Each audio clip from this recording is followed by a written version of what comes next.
Hello, everyone. Welcome to our guests who are attending in person, and welcome also to our folks attending via Zoom. I'm Juliet Berger. I'm president of Washtenaw Audubon Society, and I'm really excited to see all of you. It's wonderful to have you here. I'm keeping my mask on because I'm traveling this week to Ecuador, and I'm being extra cautious. So you might not know what I look like after today's program, but you're not missing anything. We're really fortunate to have Rich and Brenda Keith today from the Kalamazoo Valley Bird Observatory. They're great ornithologists, bird banders, and all kinds of great stuff. After we make some of our announcements, we will have them come up and do their wonderful presentation. I've been looking forward to this for many months. So as I said, I'm Juliet Berger. I'm president of Washtenaw Audubon. We always read our DEI statement at the beginning of each one of our programs, and so we'll do that today as well. We want everyone to know that they're welcome at our programs. We have spent a lot of time thinking about how welcoming people looks like, what it looks like, what we need to do for that. So welcome everyone.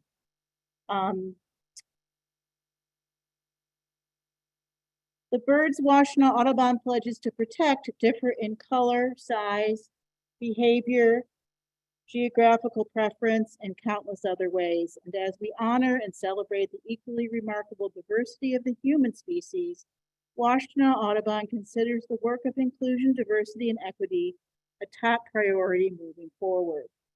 We hope that in doing so, we can bring new creativity and energy to our work in Washtenaw County and beyond for birds and people alike. Respect, inclusion, and opportunity for people of all backgrounds, lifestyles, and perspectives will attract the best ideas and harness the greatest passion to shape a healthier, more vibrant future for all of us who share our planet. We believe that protecting and conserving nature and the environment transcends political, cultural, and social boundaries. As an organization, we are committed to increasing the diversity of our board, volunteers, members, and supporters. And as an organization, Washtenaw Audubon strives to create a sense of community where all people can feel safe to explore nature and experience the wonder of birds. We respect the individuality of each member of our community and welcome all without discrimination based on race, color, religion, sex, age, sexual orientation, gender identity and expression, disability, national or ethnic origin, politics, veteran status, or any other status. All are welcome to bird with us, learn with us, and to share our passion for birds and the environment. So again, a most hearty welcome to everyone. We usually do cool bird sightings this time during the program as part of our announcements. So if anyone has any interesting or cool birds that they've seen recently, please raise your hand or please let us know. Yeah, Carol?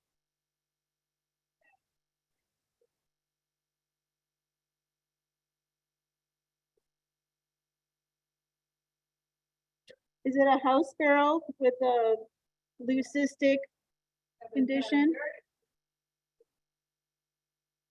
Yeah, so birds come in all kinds of pigmentation, and some have genetic issues that cause lack of pigmentation on their bodies, and it's called leucism. Yeah, and so if you can take a picture, we'd love to see it, but it's most likely a leucistic house sparrow, unless it's a leucistic white-throated sparrow. I've got those hanging out at my feeder too, but no. Okay, great. Anything being seen locally besides the leucistic house sparrow? I think out at Freeland and Goddardson, people are seeing snow buntings and Lapland longspurs, so those are always worth checking out. Good to know. Okay. And horned larks also. And we all just got, Matt and I just got back from the UP a couple weekends ago, and that was a really incredible experience. So check the upcoming newsletter. I have an article describing all the amazing species we saw. Rich? Would you like something that's not local? Sure, something from Kalamazoo? I assume that juncos are common species. Yes. And a great number of those over the years.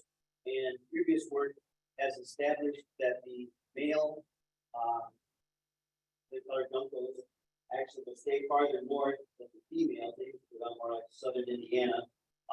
The theory being that they may have to endure a longer snow events up here, so they put on a lot more fat up here than they do in southern Indiana. But so far this year, we've captured 23 lake colored juncos that we've abandoned in previous years, some of them perhaps 5 years old. And of those 23, 18 are males, which sort of goes along with that theory of males staying further north so they can get back to the breeding territory so they get the best habitats. Super interesting. So one of our speakers, Rich Keith, just shared some information they have gleaned from banding birds in the Kalamazoo Valley area. That the theory is that slate-colored or dark-eyed juncos of the slate-colored race, that the males stay farther north, as in Michigan, whereas more females may go farther south into Indiana, etc. And their banding efforts this winter seem to bear that out. So lots more males than females in their banding work so far this winter. So thanks for sharing that. That's cool. Any other interesting bird sightings? If not, then we can move on to field trips. We have quite a few field trips coming up. We have I have them written down, but they're not in front of me. We should check the website. Yes, there is a field trip this Sunday at somewhere nearby in Washtenaw County.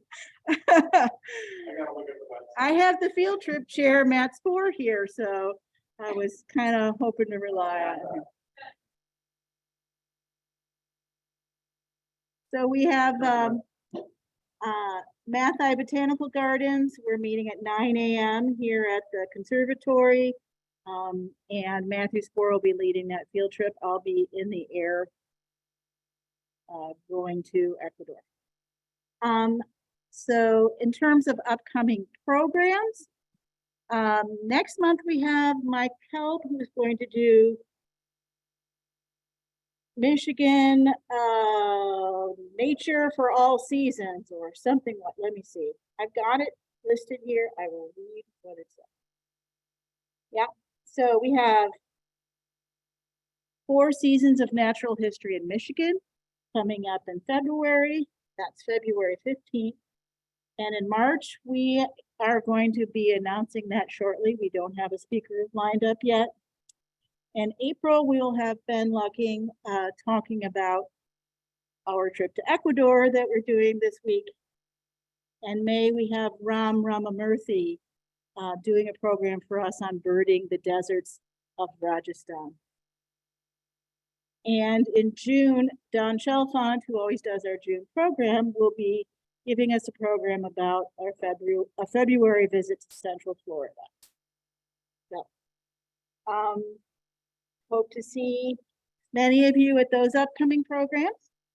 And without further ado, I want to introduce Rich and Brenda Keith from the Kalamazoo Nature Center, Kalamazoo Valley Bird Observatory. We're pleased to have them this evening. They've come all the way from Kalamazoo to share some of their experiences with the MOTUS wildlife tracking system, how it applies to birds and other organisms that have been tagged with MOTUS tags. Thank you so much, and let's give a good welcome to Rich and Brenda.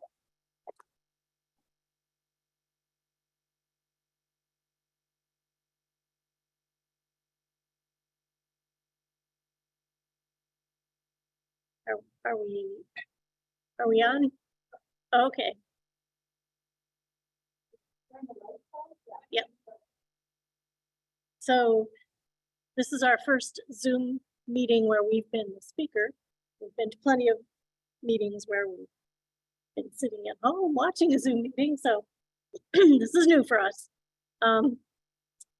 We both kind of do things together. We've banded together for about 40 years. And Catch you, or you would like to step a little bit more in front. no. But tonight I'm going to be kind of the person that does the slide part. So Rich is going to do most of the talking. So take it over.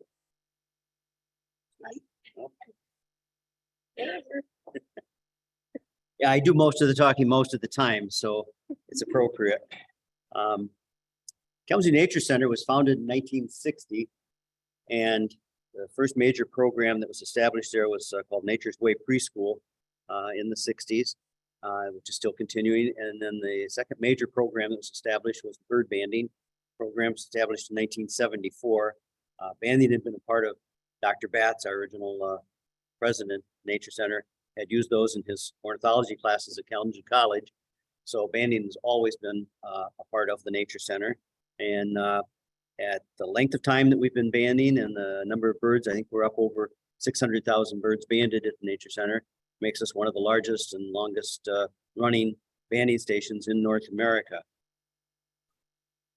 We do a lot of other programs, but the one we're here to talk about tonight is MOTUS. And MOTUS is putting tags on birds that a little broadcast signal that they can be picked up by receivers. And that's what we're mostly talking about tonight, is the receivers that we put up in Michigan and that are elsewhere located in on the land. And the information that we're gathering from MOTUS with the bird banding, birds had to be recaptured, or hit a window for a banded bird. We had a Nashville warbler that we just found out a few days ago. We banded it in 2019 and hit a window in Toronto. And the location, the reporter of the find actually put a note in that they'd done a lot to mitigate. They used to get a lot more bird kills than they do now, but even so, there's still some mortality. But that kind of thing, or a cat killed them, or so on and so forth. Once in a great while, you get a bird that was banded that gets captured at another banding station. That happens a lot more with things like saw-whet owls, because they tend to concentrate in places where they put banding stations for that reason. So you do get a lot more exchanges of those. But with songbirds, it's a pretty rare occurrence. One of our bird migrant gets captured again. Whereas with MOTUS, in just the last 10 years, it's literally hundreds of times more data that's been collected on birds and where their migration routes are and so on. Yes. MOTUS is an expensive network. Can be expensive too to put up the towers, but it's main what makes MOTUS work is collaboration. The number of people and organizations that come together, both for funding and a lot of volunteer, a lot of citizen science people that are putting in a lot of work that aren't getting paid necessarily to put these things on the ground. And then universities and government agencies and such are putting the tags on the birds. It hasn't happened so much the last couple of years with COVID. There's been various reasons. We at the Nature Center had planned to have tagged birds by now, but we didn't get the training until last fall. So we haven't done that. We're hoping 2023 that we're actually going to put some MOTUS tags on some wood thrushes, some purple martins that we're looking at, maybe some yellow rump warblers. We're not working on a specific program where we're dealing with like an endangered species to put a bunch of tags on. We're more looking at just general habitat use and where they're wintering grounds, connecting winter populations and migratory routes. Those are the kind of things that we're seeking to find with MOTUS. And this technology is evolving rapidly. Just in this last 3 years since we thought we would start doing it, they've come out with different tags Originally, they were all battery operated, and of course, making it something that's light enough to put on a songbird. The ones that go on like a cerulean warbler and a few things that they have done are a few tenths of a gram. Has to be less than 3% of the body weight of the bird. And then if you want something, if you put something like a saw-whet owl, you can put a tag on that might last a year or perhaps more battery-wise. But there is a limited life on anything that has a battery. But now they have come out with what they're calling hybrid tags, which are solar powered and have a backup battery. They had some solar powered tags out previously, but of course they're only recording during the day and most birds migrate at night. So they weren't as practical for migration. They put them on bats. They can be put on some insects. They make them small enough to put on monarch butterflies and some dragonflies and things, but with batteries and very limited life. But the solar ones worked a little better on them. I don't think they have small enough for the insects on those, but on those things. But now they've come out with these hybrid tags, which are a combination of solar and battery, and that's what we really want to be putting on our birds. They make them small enough now. We can do the birds that I listed: wood thrush, yellow rump warbler in that frame. Yellow rump warbler is usually like 13, 14, 15 grams, but cerulean warbler is more like 10. Tennessees are 8, 9. Big ones maybe 10. So they aren't quite small enough yet to do those, but at the rate things are going, that's going to come along in the next few years. We'll be able to put them on even something that small. This is just some of the equipment for the actual station that we put up, the receiver that we put in. What we've gone to now, that the receivers we had previously, you had to physically go to the location and collect the data. Somebody had to learn how and go physically to the station and take out a memory card and download the data off it to their computer and then send it to the wildlife tracking, MOTUS Wildlife Tracking, which is a Canadian organization. They have proprietary software, so you have to send it to them to read it, and then they do a pretty quick turnaround. Usually within a day, you'd find out what had been detected on your sensor. But now, all the ones I put up last year, which was 21, we put up 14 of them in Michigan, and they all connect to the cellular network. So now, every day, that data is uploaded and available. The data belongs to the researcher who paid for the tags, and they can get information about direction and distance from the tower and a number of things. As a tower operator, somebody who puts up a station and has a receiver, we can look and see when it passed over and what species it was. Quite a bit of information, but not quite the fine level that the researcher is getting. Now, most of the time, if we email these people, if we have something that's interesting and we want to know more about it, we email, they're usually more than happy to share that information, but we don't get it without asking for it.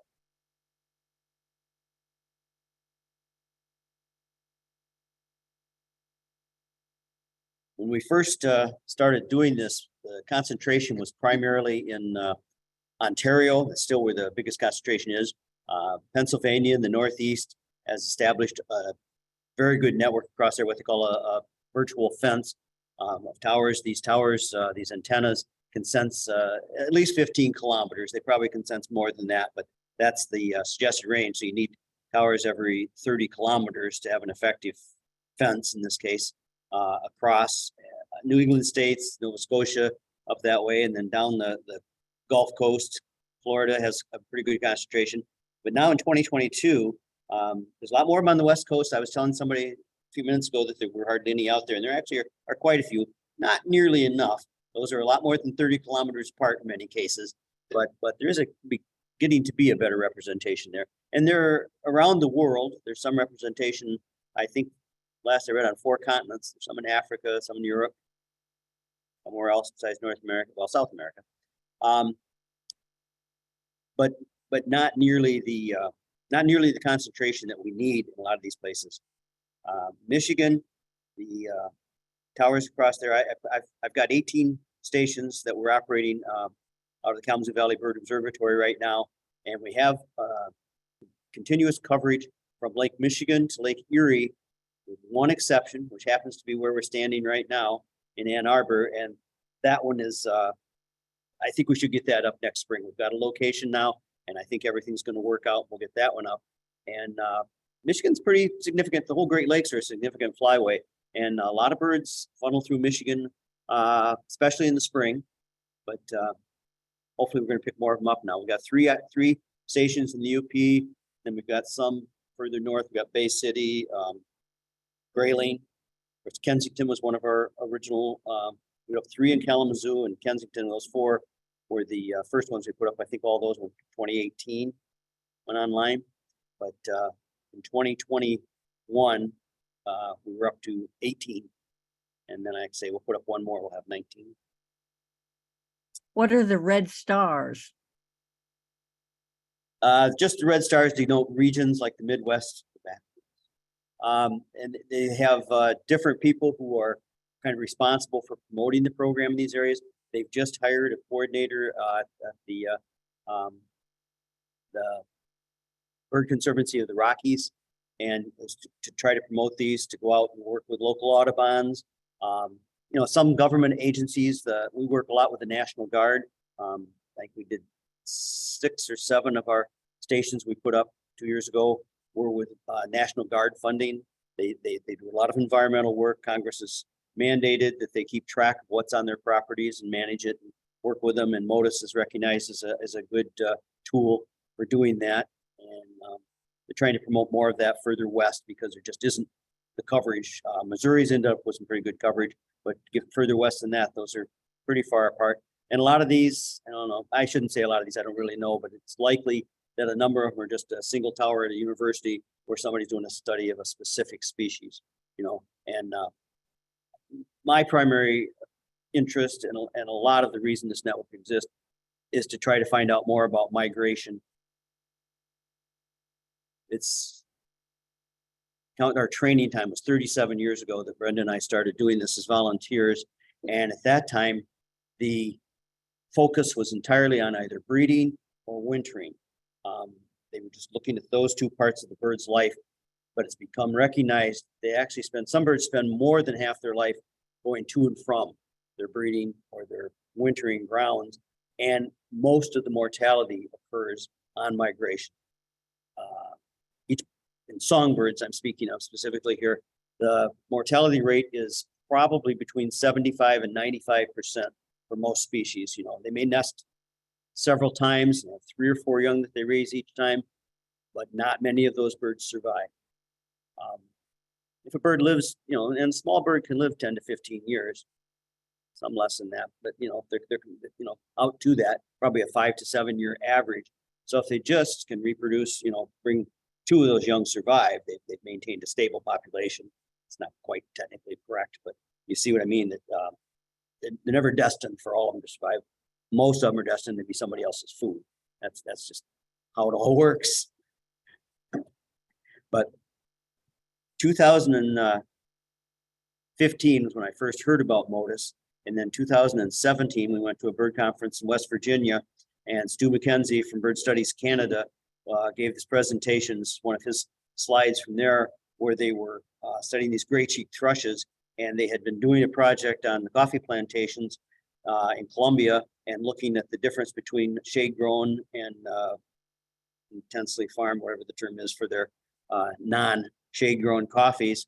And they knew that those birds had more fat that were hanging out in the shade grown areas, but then through MOTUS tagging, they found that the length of time those fattest birds spent getting up north was considerably less. They had one bird that went up in like 40 hours or something, I forget exactly, where they had a lot of birds from the intensively farmed areas where they didn't have the fat loads. That took maybe 2 weeks because they had to stop along the way and refuel and stop along the way several times to get up that far. So it's a huge difference. And MOTUS is how we found that out. But one of the things that Stu said at that conference was, we need towers in Michigan. These birds are all going up there and we don't know what happens to them. So I took him literally, and it took me several years, but we did get our good number of them up. So like I say, 2 years ago, we had 2 different funding sources. the Michigan Army National Guard and U.S. Fish and Wildlife Service, CSWIG, which is Cooperative State Wildlife Grant, might be it. Was Missouri, Michigan, Ohio, with 7 states, and then we actually put some down Columbia as well, and funded some tags on some golden wing warblers up in Wisconsin and a few other things.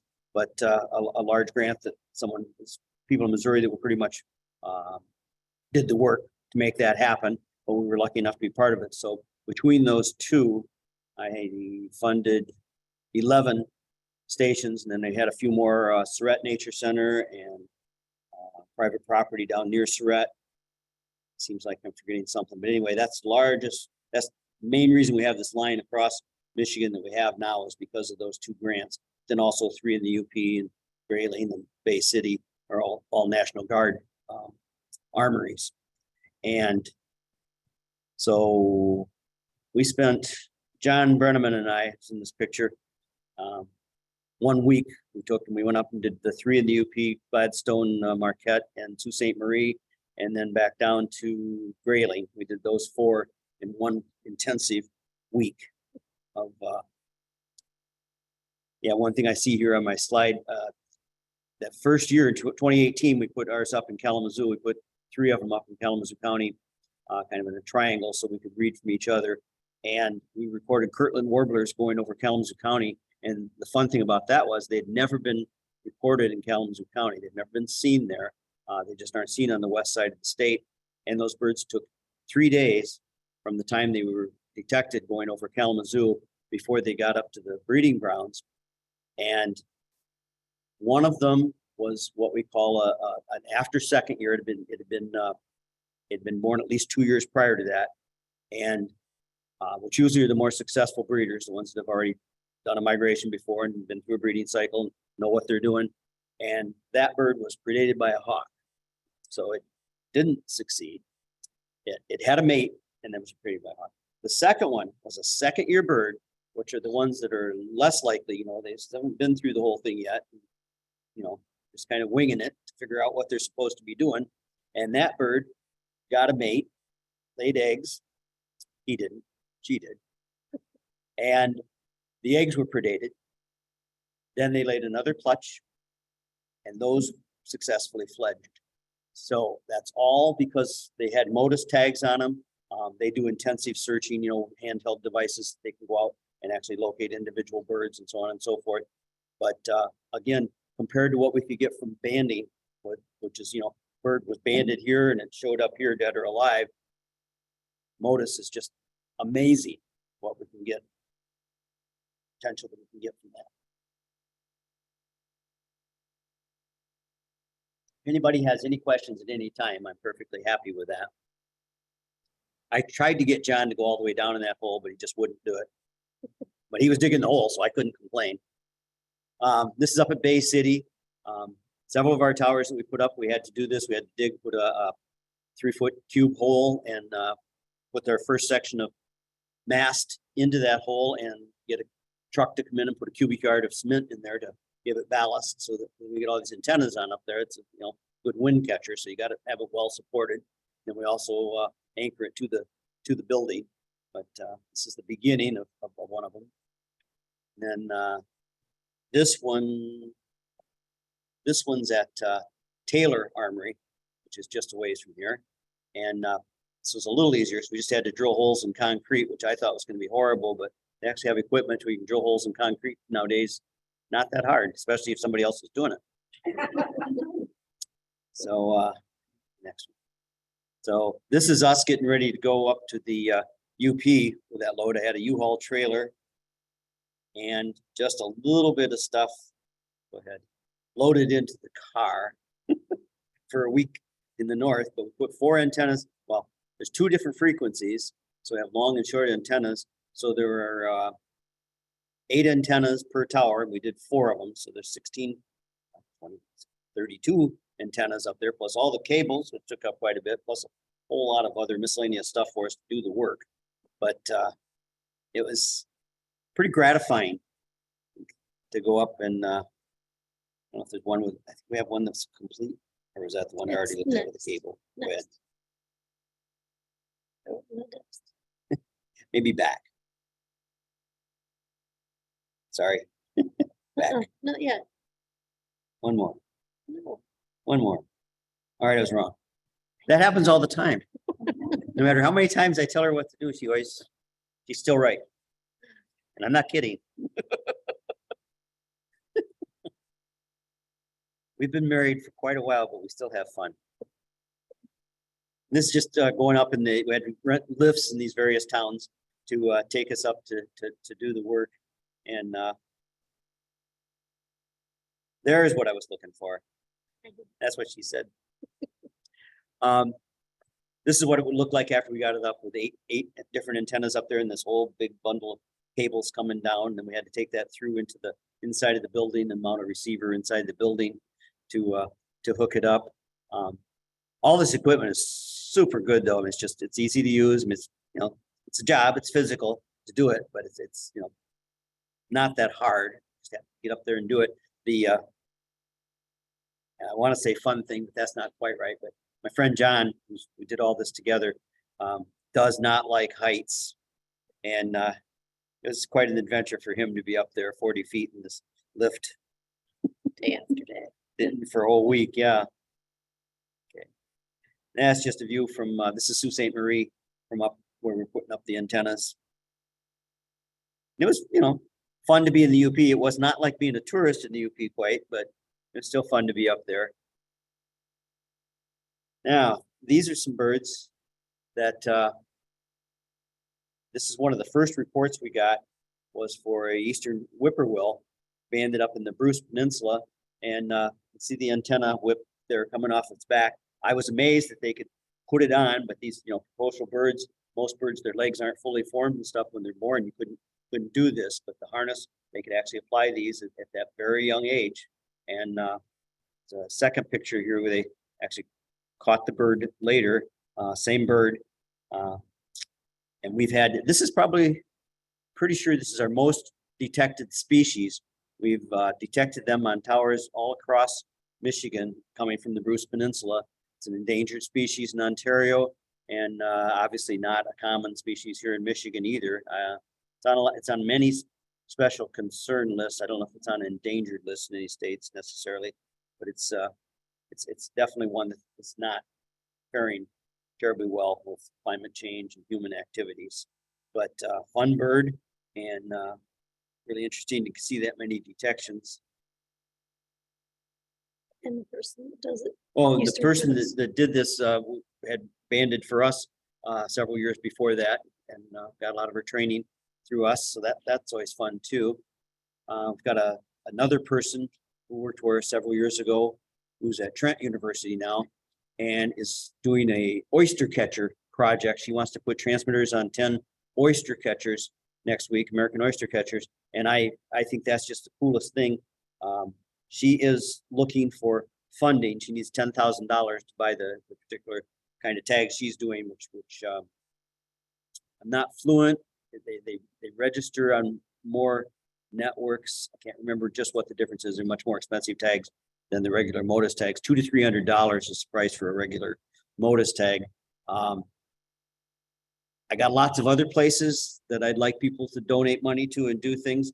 A lot of the chat groups I'm on for MOTUS now says really what we need the most is towers in Central and South America, places where these birds are going, so we can make connections between birds that are up here and the birds that are down there.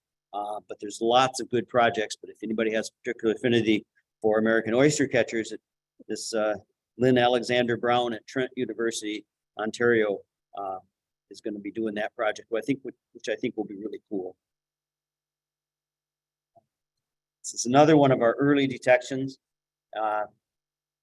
They So the eastern whippoorwill in Michigan is special. yes, thank you. This one's fun. It's a ruddy turnstone, which is something we seldom see them, but once in a great while we'll have them in Kalamazoo County.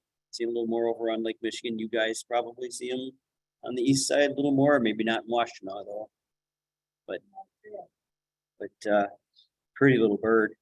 And These were banded by South Carolina, North Carolina, DNR, on the Savannah River in May of 2018. And I think they said they banded 21 of them over a couple-day period. And their expectation of the species was that it would go up the East Coast quite a bit further and then to the Arctic from there. And 3 of the birds that they tagged flew over Kalamazoo on the same night together, which was unexpected. And that's the kind of stuff that you can get from MOTUS that you just can't get any other way. And we've had a few other detections of ruddy turnstones. I don't know if Kathy's had a ruddy turnstone. Some of the other stations besides Kalamazoo have had them fly over. So it is a known migration route for these birds going between Carolina and the Arctic to breed. This next bird, I got a picture of the bird here in a second. But the fun thing about this next bird is that it was banded at a place called Polar Bear Pass, and it has a Native American, Native Inuit name that I will not try to say. But so it's pretty far north, and we've had a couple. It's a sanderling, and we've had a few of those detected at our various towers. And then this next picture I really love. It's a picture of this bird as it was banded when it was youngster up there in the Arctic. Obviously, you can see by the terrain around it. But then most banding kits that I've ever seen do not include a shotgun or rifle. I guess it's probably some kind of a shotgun there. But if you band at Polar Bear Pass, that's part of your equipment.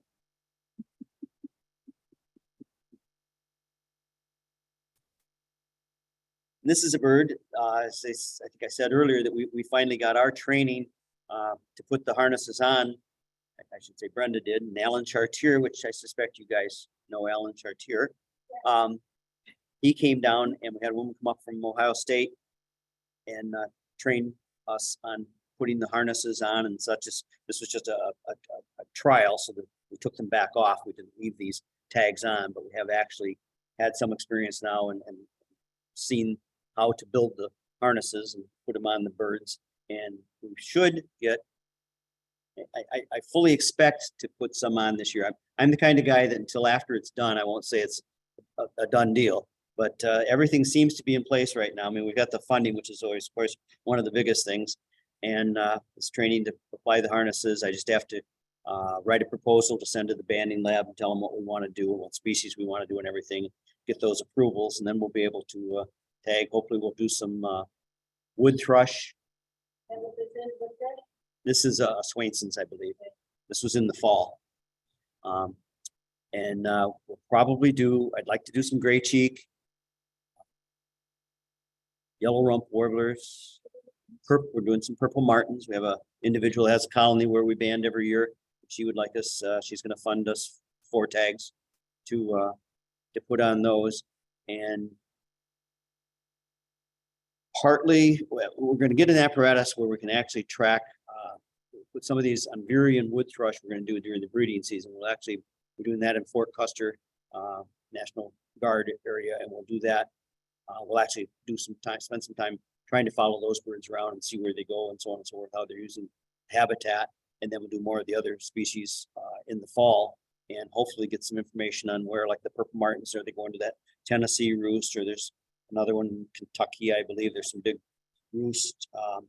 The Tennessee one is several 100,000 birds, which is just, amazing number of purple martins all being together in one place. But figuring out because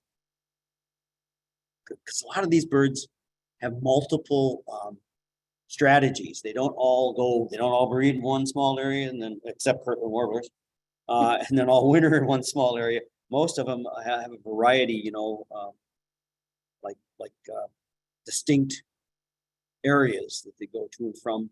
Swainson's thrush is one of the interesting ones. They have a fair amount of knowledge already on how they migrate in North America. And many of these birds that we see here in Michigan are actually coming from Alaska and British Columbia. And we're getting MOTUS detections. We've had 3 or 4, maybe more than that, Swainson's thrushes that have been tagged in British Columbia and then come this way, which is just kind of a bizarre thing, you'd think, and a number of them I'm sure do go straight down the west coast, but a number of them over here. Rufous hummingbird is another one that's pretty remarkable. Alan, one of the reasons that he got his banding permit was he wanted to see what these rufous hummingbirds were doing in Michigan, because they breed in the Rockies in the north. I kind of personally thought, why would you bother to do that? You know, these birds are just going to die anyway, right? Well, Alan has had several interesting encounters with his rufous hummingbirds, and one of the ones that really stands out in Ohio, he bands in 3 different states, and he got a call from all over, and he went down and he caught this bird, and it was already banded. He didn't have any of his records with him, but he was pretty sure it was his band. Well, he got home, he had banded it 2 years earlier, 12 miles away, and this is in January in Ohio. In the intervening year, it had been captured in Florida. And what this portion of that rufous hummingbird population is doing, breeding in the Rockies and wherever, and a portion of them, instead of just going south from there, are coming to the east, and they're stopping in places like Kalamazoo. I think we've had 4 or 5 that we know of. I'm sure there's many more that we don't know of that have stopped there and done a partial molt, replace some of their flight feathers, and then move on like down to Florida or somewhere further south, complete their molt, and then complete their circle back up to the breeding area, and then do it again the next year, which just blows my mind.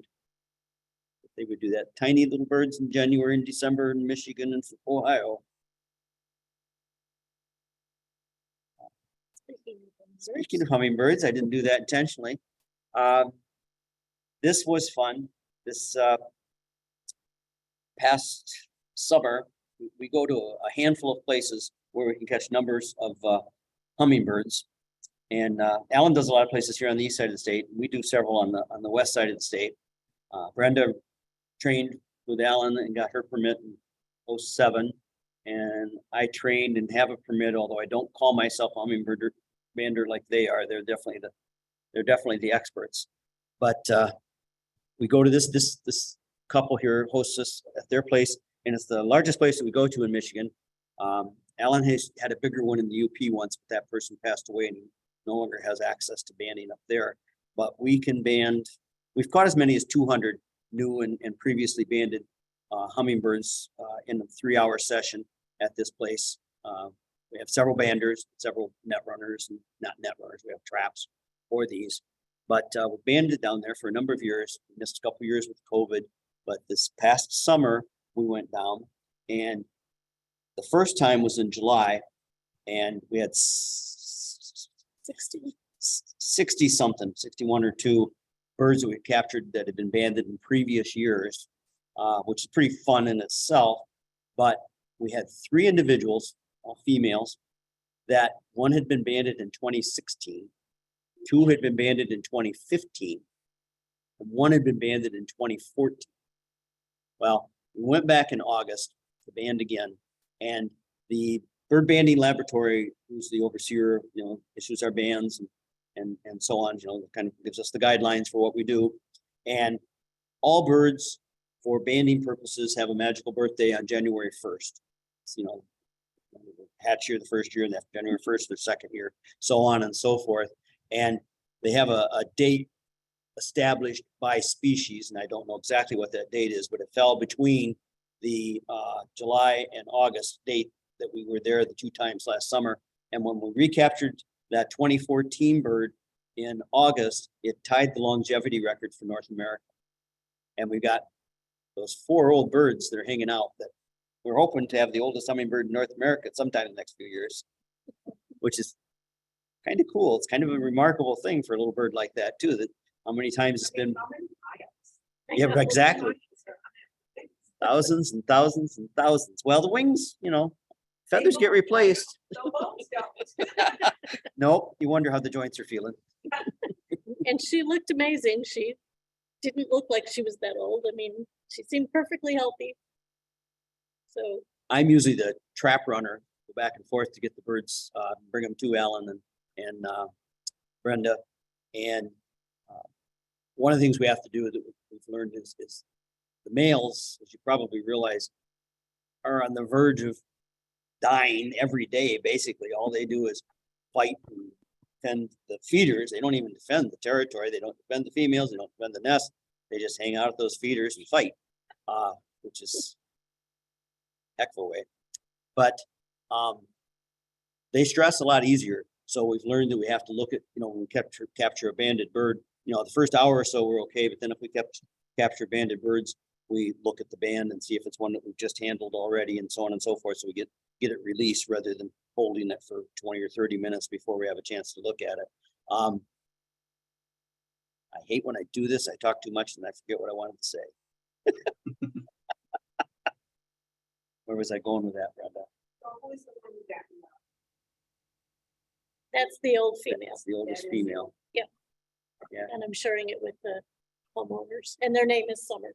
Yes. She was still laying eggs too, at 9 years old. I missed that. Sorry, Alan Chartier is on Zoom. Ah! Alan, would you like to chat your question? Oh, Your audio won't come into the room very clearly, so if you chat your question, I'll make sure to relay it. Thank you. No, it was just my comment that this female was still laying eggs too at 9 years old. Yes, this female was still laying eggs at 9 years old, which again, the physiology is just amazing there. The stuff that we've learned with Alan, well, most of it just doesn't exist in the literature. Alan has got one paper published. We've got another one ready to publish if we can find somebody who wants to donate the money, because now it costs per page to publish a lot of that stuff in the journals. But seeing birds that were nesting within 30 feet of each other and, simultaneously, which the literature says they don't do. We had one nest, it's a different site near this place where we have so many.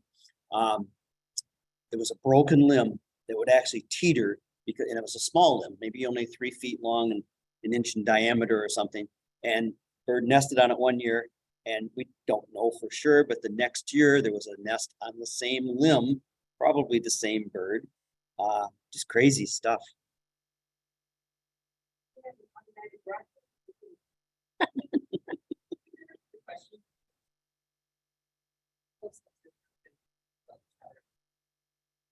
Oh,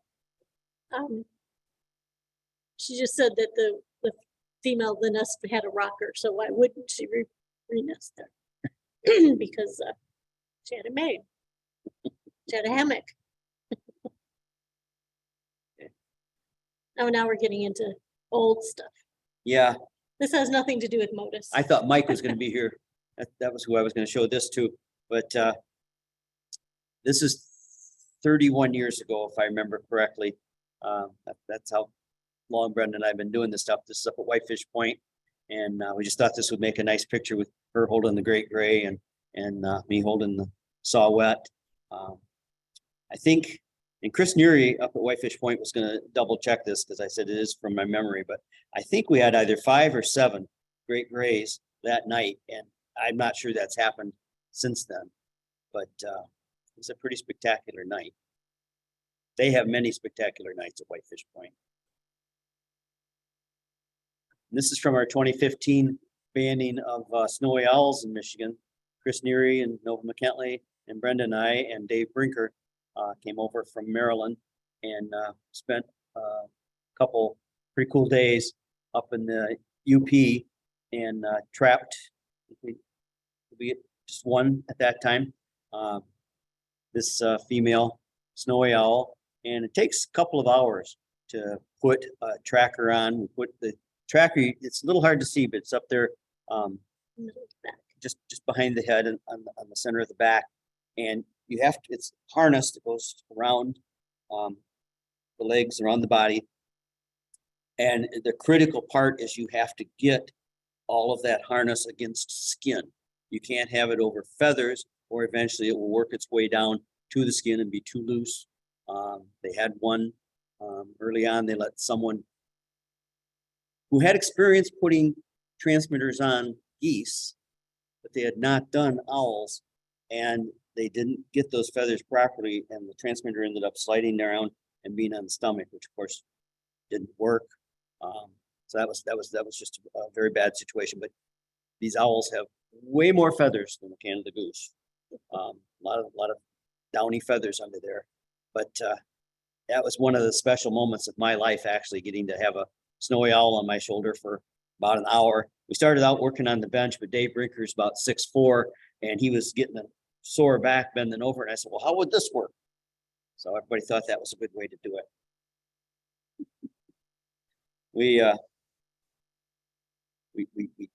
did get another one that we banded down in Kalamazoo, and you can go to Project Snowstorm and you can look at all these individual owls. The one in Kalamazoo, I just affinity for that because it's in my backyard basically. But two of the ones they did in the UP have just remarkable interactions. They're in adjacent 40 or 80 acre fields, and birds would only do excursions into the other's territory when that bird was gone. They learned a lot, and they need to be studying what those owls are doing in the winter down here, because the chances climate change takes its toll that more of those birds are going to have to spend time in places like Michigan than have previously. This may be my all-time favorite photo.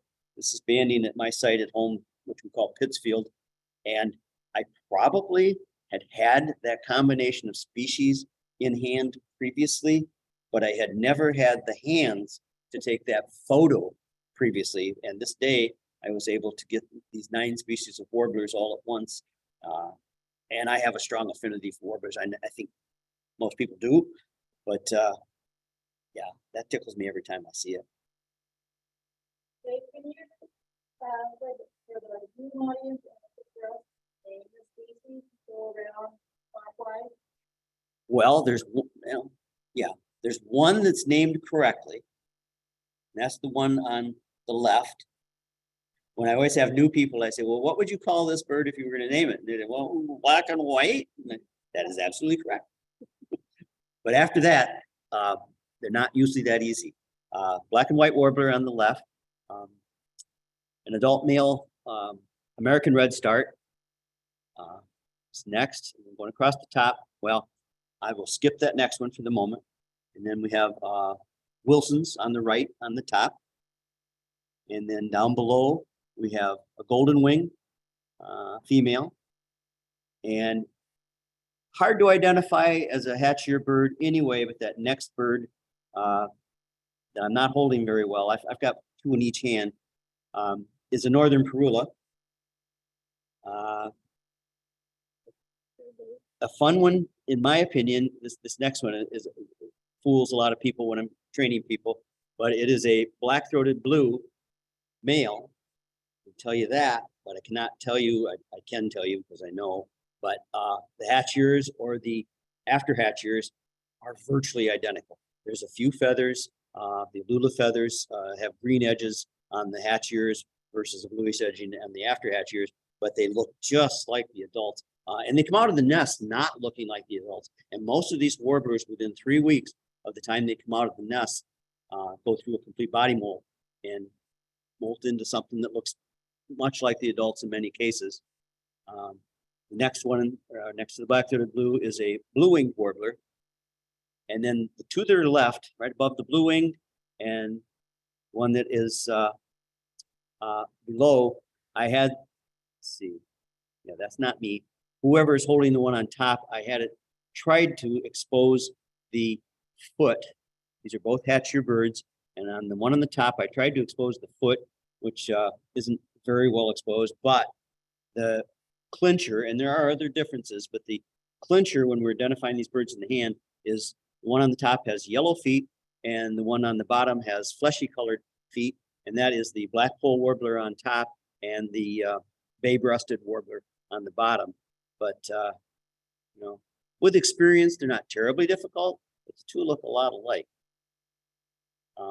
When we hire people to come help us with banding at the Nature Center, I get a number of people that come from out west where they have maybe 15 species of warbler, and we commonly will get, and not always 30 species, but 27, 28, 29, sometimes more than 30 species of warbler in the fall. And of course, those 30 species can look like 45 species, 50 species, 60 species, male, female, hatcher after hatcher, there's different plumages in many of them, not all of them. Black and white warblers are black and white warblers. Let's see. What else is interesting about that picture? Let's see.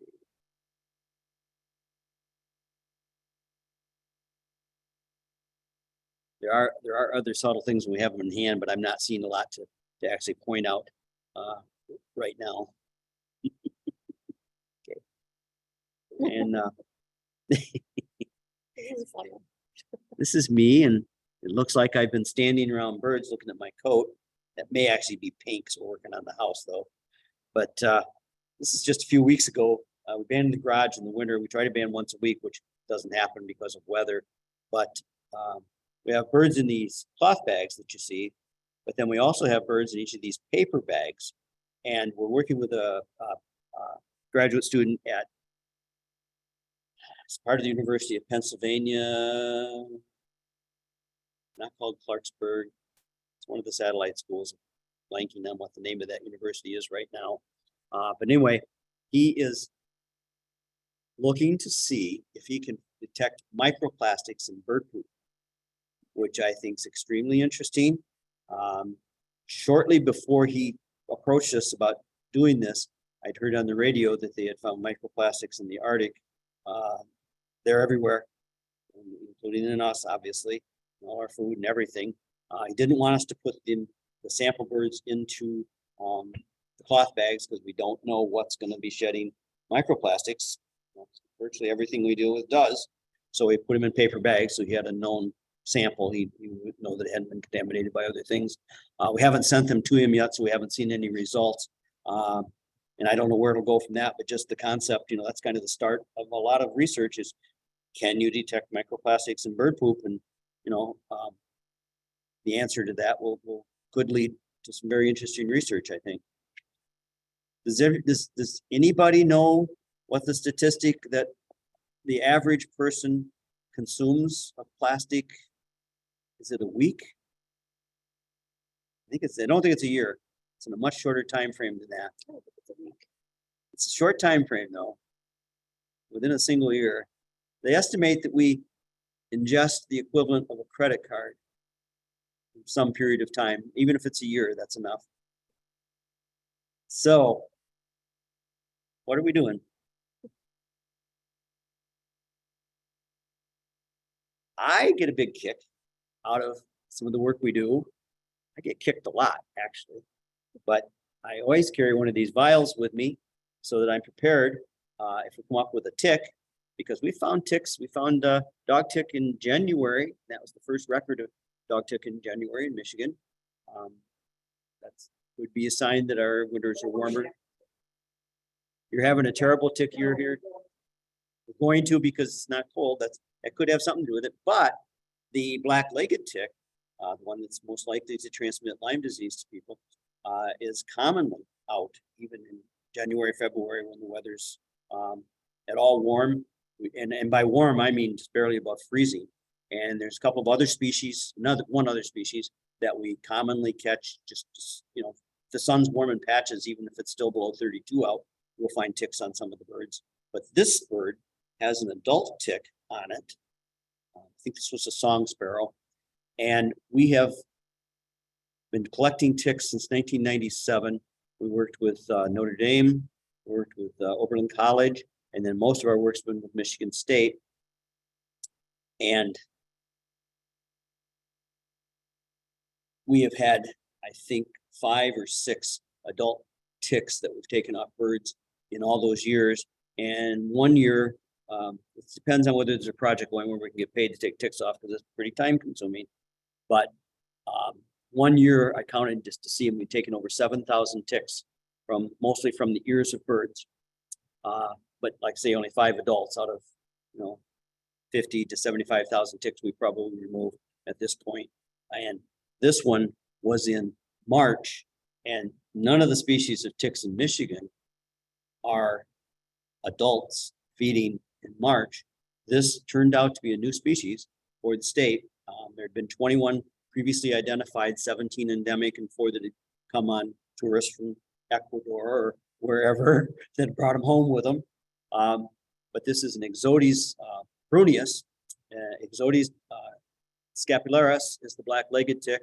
Another one that we commonly capture is Ixodes dentatus, which doesn't have a common name like black-legged tick, but it would be a rabbit tick probably if it did. That's their preferred adult host. But this is the Ixodes bruneus, and it's a tick of the southeast, Alabama, down that way, and has pretty interesting life history. There's some publication of people finding dead and paralyzed birds, and many of these ticks attached to the birds, and the birds that weren't yet dead but were paralyzed, they removed the ticks, and many of them actually recovered. But apparently the saliva of this tick can be a paralytic to birds. Now, I don't think that happens all the time, or you'd see a lot more stories about dead and paralyzed birds, but I don't know why it happened then, but it can. And there's been a couple of other instances of this tick in Michigan since, so it's now probably established in small populations. And like the black-legged tick 10 years ago, you had to go to Menominee County. You know, you might find the odd one somewhere else in Michigan, but that's where they were known to be a good population. Let's say 20 years ago. One of the people we worked with at Michigan State doing a dual DVM and PhD, and studied an invasion coming up from northern Indiana up the shore of Lake Michigan. And over 5 years, it's just a classic, you know, the different life stages were detected further and further north, and more abundance and so on and so forth. And she also was doing a few sites inland, and because we had so many birds, she was checking birds from our site. And we did not have at that time, this was 03 through 08, I think. And we did not have, they did extensive mammal and bird checking, took a lot of ticks off birds, but they were mostly the Ixodes dentatus or another closely related species, Amorphosalis, Porus palustris. Took me a long time to learn to say that. The interesting thing was the Ixodes dentatus carries the Lyme pathogen, and that had been known, but it had never been documented in the absence of black-legged tick. They'd only found them in places that they both occurred, and they thought the black-legged tick was the driver of the Lyme, but they identified a number of strains of Lyme within these Ixodes dentatus, and estimated that 40% of those strains, well, many of the strains they found were novel, not in the national database from Connecticut or Menominee and the other places where they'd been studied. And so it's an interesting question that we're still hoping they'll come back to explore, because when the black-legged ticks move in, there will probably be some exchanges of the different strains between the different species of ticks. And we now have a fairly low level of black-legged ticks. We find some every year, but it's not abundant. But in Fort Custer, where we've worked for 20 odd years on birds, they now are common. We remove a few hundred ticks from birds during the summer. We continue to monitor all the birds we capture during the summer because that's a smaller subset. And we share those with Michigan State. Everything else that we collect from our site near Vicksburg goes to Texas A&M, to the person who was getting their PhD at the time. But we find a few hundred ticks on maybe 75 birds during the summer. These are nymph and larvae, and only the black-legged ticks, nymph and larvae, are active at that time. That's why the Lyme disease risk is greatest, because that's when people are in the woods the most. And, you know, an adult on a child or a dog, you might miss it, but these nymph and larvae you could miss on anyone.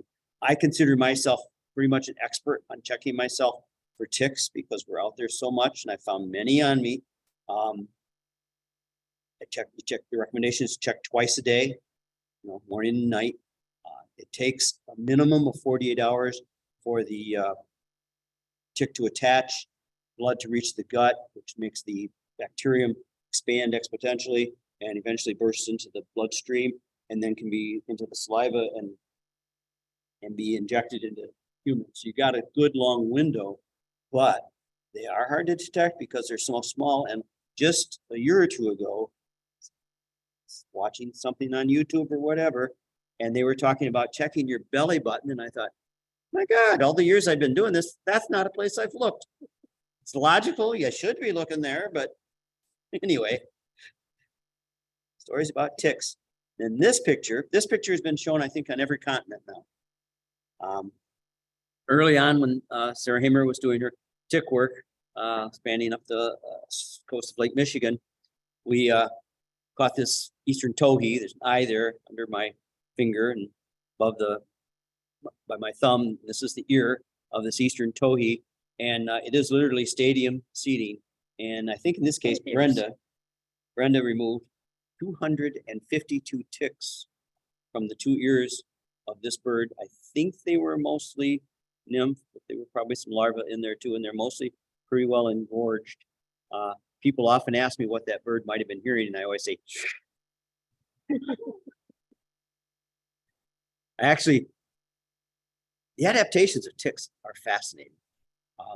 They anesthetize, they put some, in their saliva, there's agents that actually numb so that they don't, they can sense where the warmth is, know where the blood's close to the surface. That's why they end up with the ears. And they put out a pheromone that says, hey, everybody, we got some food over here, come on over. And then the adult mating takes place on a host. Wouldn't be the bird, but it would be on a small mammal or up to a deer. And again, the female attaches, puts out a pheromone, and male comes and finds her. And the males do not have a stomach.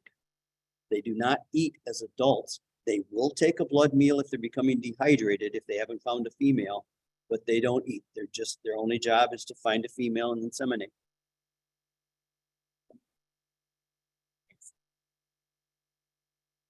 I could go on. Chris Neary and Nova McKentley up at Whitefish Point, they catch most of the owls of North America.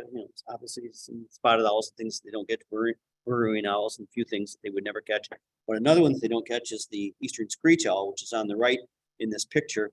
And they've been trying to put together a molt guide for aging owls in North America. And they were hoping to get some screech owl photos, and they come down to do an art show at Wing Stadium every year. And 3 years ago was the first time that we put up a net, played screech owl call, and lo and behold, caught one. Turned out to be what we thought was a juvenile. I'll say more about that in a minute. So that doesn't help, doesn't give us any information. You need an older bird in general to do that. But 2 years ago, they came down, and 5 minutes, we had 2 screech owls. So for the heck of it, and I do not have saw-whet owl habitat or anything else, but in 5 minutes, we caught 2 saw-whet owls. 2 weeks later, I played again, and we caught another one. We caught one of those birds again that we'd already banded. So, and they never made a sound. We would never have known they were there, even though we were playing their call and everything else. But I think that bird is almost ubiquitous in North America now. They're just everywhere. One last tidbit on the screech owls. They recently were told, and this is not fact yet, but it's possible that their molt strategies may not lend themselves to aging beyond. Even these older birds may have a molt that looks more like a hatcher bird traditionally would in other species. So they're not even sure that's going to be possible with the species. But I believe that's our last slide. And the reason they don't fish screech owls at Whitefish, The reason they don't catch them is because they're not there, or at least not yet. they don't like Orioles. But so many other things, cardinals, other things are in the UP now that you couldn't find titmice. But yeah, I don't know if the owls move up there. Screech owls in this case may not, but they certainly get their saw-whets. So that's just a little bit about what we do.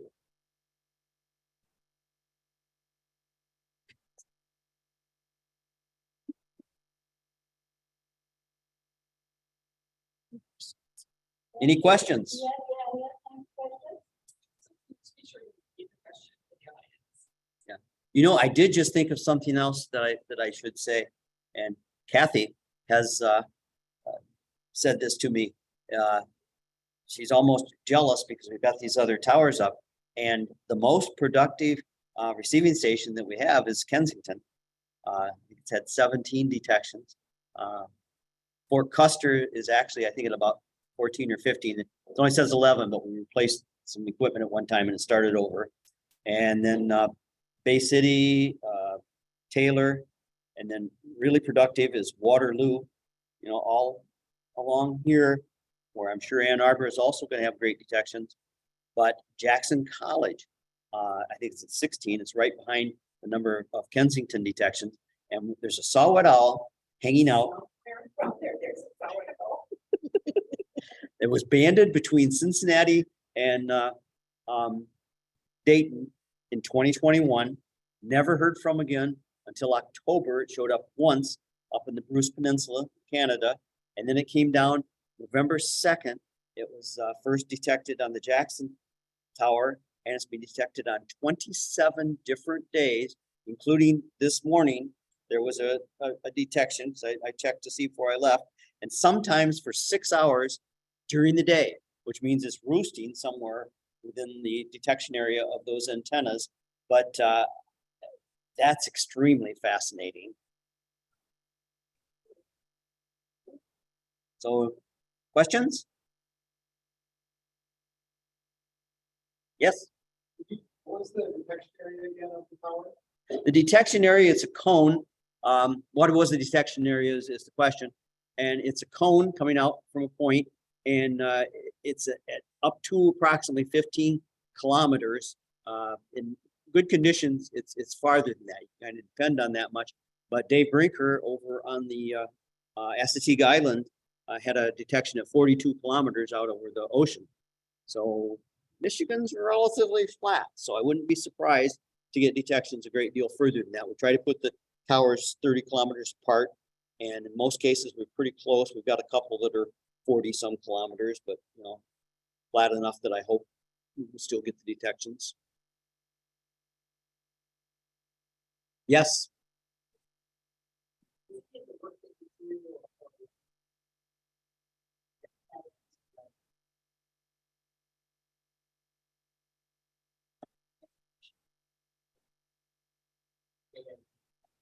The question is, does the data that we collect go into the Cornell database?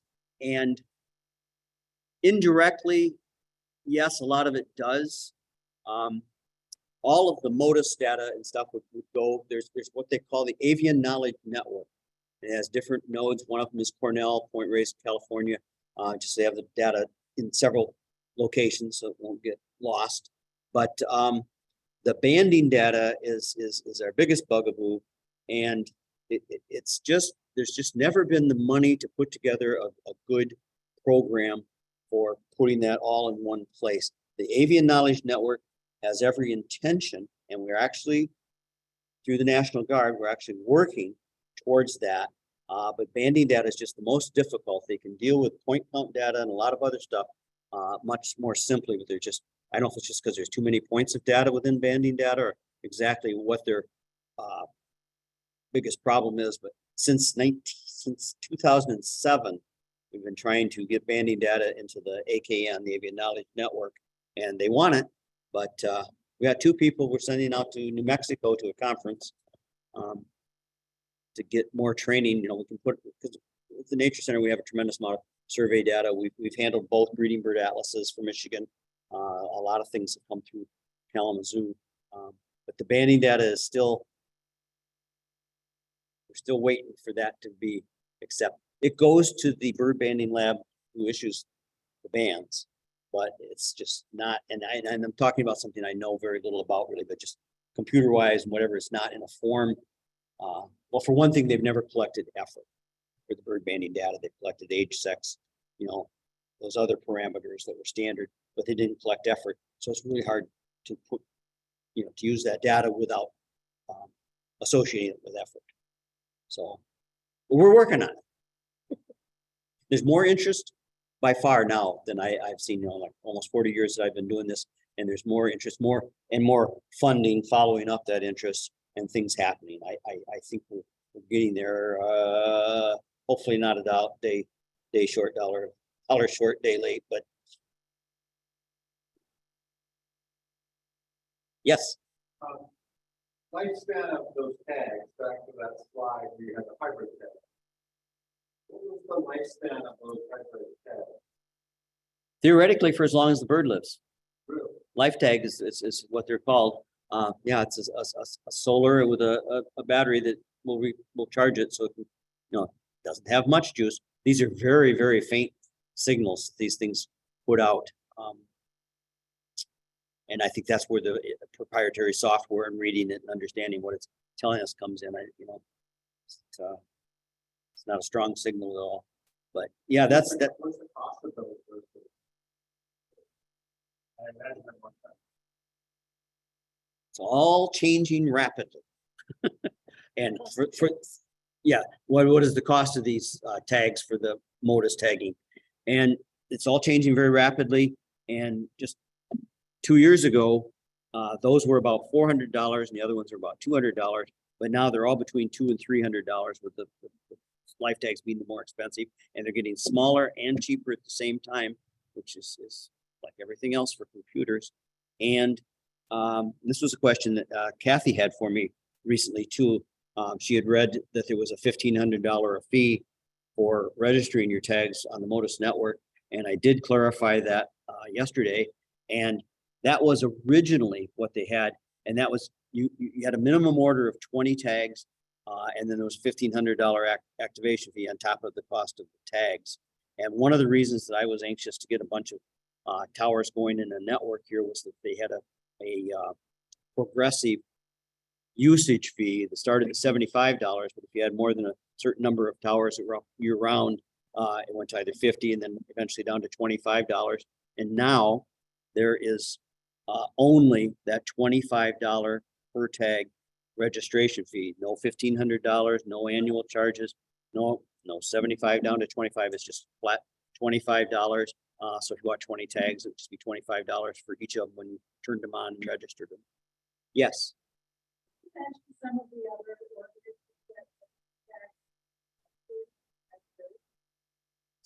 Yes, the question is, what other species might be have MOTUS tags applied besides birds? And bats, number one. I mean, bats are very, they're good size, way more than birds. And it's all about how much it weighs where they put these tags on them. So I think a number of people are doing bat work. I'm personally just not familiar with that. And then in concept, they can go on larger insects like dragonflies and monarch butterflies. But again, I haven't seen that. And I think on those, you're still talking, and this is kind of old information, but I think they were only talking a week or a few weeks battery life on something like that for a butterfly or a dragonfly. But again, it may be changing. There was another question?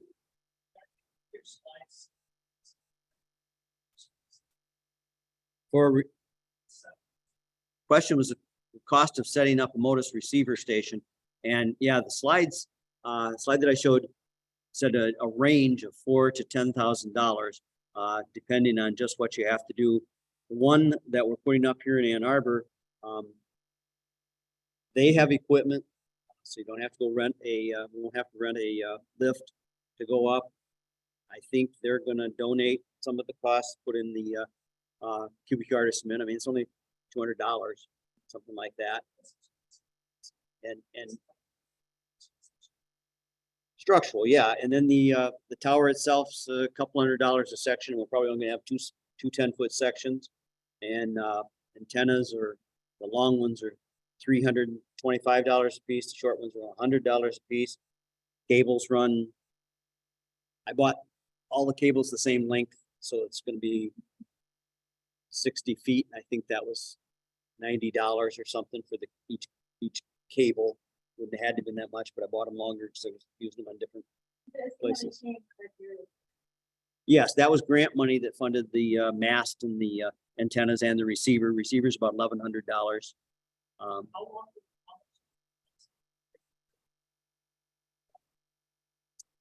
Well, when we first started doing it, it was nothing. A small wattage bulb running for 12 months, like a 10-watt bulb or something, that amount of electricity. But what we didn't know, and they didn't either when we started this with the cellular network, is that they've got a great plan with AT&T. It's $5 a month for cellular service. So that's extremely affordable. That's per station. but then there is a data charge. And those have turned out to be more than expected. We're running between $10 and $20 a month on the ones that we're doing. And fortunately,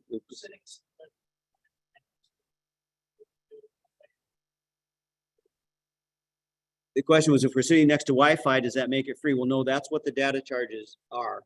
That's the $10 to $20, which is still not bad. But when you got 18 towers, it does begin to add up. And fortunately, most of the entities that we're working with, Ann Arbor, we were able to tell them in advance that that was going to be the case. But with the other ones, with the National Guard and such, most of the places don't have a problem with paying for that. It's just when you add them all up, it seems like a lot of money. So a single tower is $200 a year.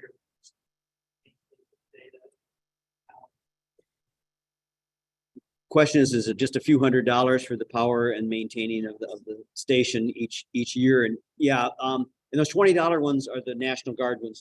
Those are the only ones we have 8 antennas on. We have 2 different frequencies for each.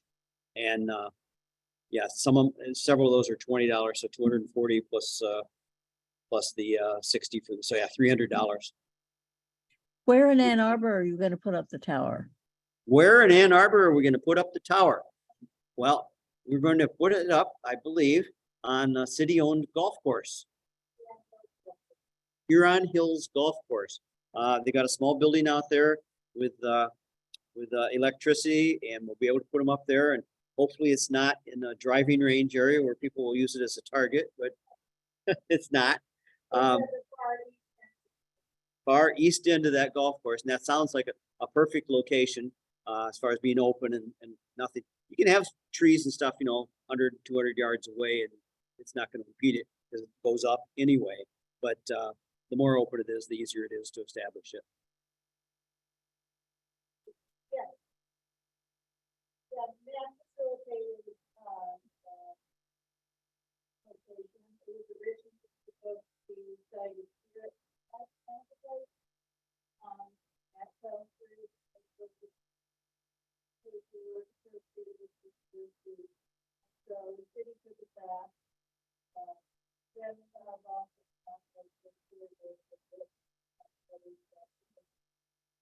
So there was discussion about the process that we went through to do this. When we first thought we were putting it here at the university, but that just turned out to be prohibitive.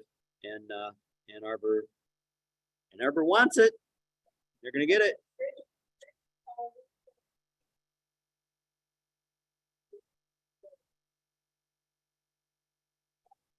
Yep. We're very happy that Ann Arbor can be part of it.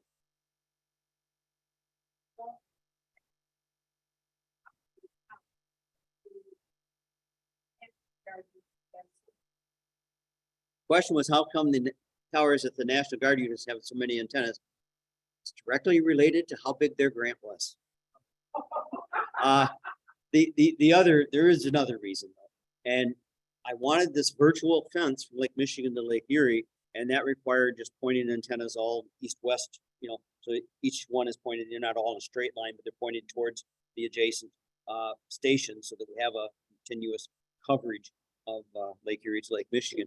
In the cases of just placing like 3 randomly in the UP and the other National Guard units, because we weren't specifically building a fence or anything, we just put them in all the cardinal directions, just to whatever flies by. And Bay City, that's worked out real well, but we've had very few detections in the UP so far, and Grayling's only had 1 detection.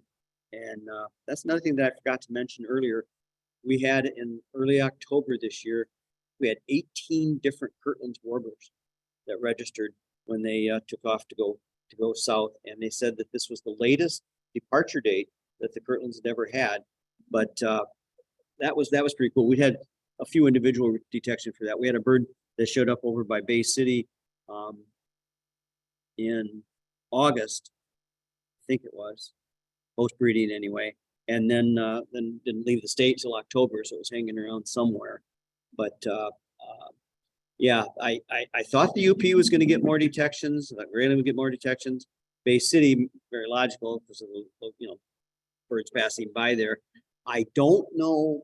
I don't think the fact that we haven't got those detections yet means there's a lack of birds going through there, I think it's just has to do with the species that have been tagged and where they've been tagged so far. Yep. So I think, and a lot less tagging went on during COVID. I expect that to pick back up now. Ohio University has a great number of them birds tagged, but they pretty much stopped. They stopped maintaining their towers. They just travel restrictions and all the different things with COVID. They just couldn't do it. They had some towers. Theirs were on less permanent structures. At that time, they just didn't realize that it was going to make that much difference. And they used these telescoping towers with guide wires, and those do get damaged. They're more susceptible to wind damage and various things. So they had a lot of failure. And I think the triangular masts, like I showed, that we put up now are far superior for durability. We had one piece of equipment fail at Grayling where we had to go up and just swap out a small piece. Other than that, we've had a couple of towers that have stopped reporting on the cellular network, and I thought, oh no, I got to make a trip to the UP or whatever. Well, then a month later, they've come back online and they're working again. So far, we virtually haven't had to do anything. I think one $100 part that we had to switch out, and we weren't even sure that that's what the problem was, but it started working again. So they seem to be pretty maintenance free, other than cost for the. Yes. So describe these 8. Track them down to Michigan. Question was on the Kirtland's Warbler, where we're able to track them down through Michigan and Ohio and points further south. No, there aren't a lot of towers straight south of here. If they went all the way over to the East Coast, then they might have a chance of getting detected. But just going south from here, there's some in Ohio, but most of those are concentrated along Lake Erie, and they may well have gotten a number of detections at that time. But then south of there, it's pretty hit and miss. There's a few in Tennessee and a few here and a few there. But they will be, all the towers that they use for the Kirtland's Warbler project are the portable kind, but they do that because they take them down. They don't leave them up. They put them up during the breeding season. They take them down to the Bahamas, to the wintering area, and they put them up down there. So they will be seeing how many of the birds successfully make that trip back and such. Yes. By the way, the next study and also, is that also a MOTUS project where you're able to watch all of the place where these owls are?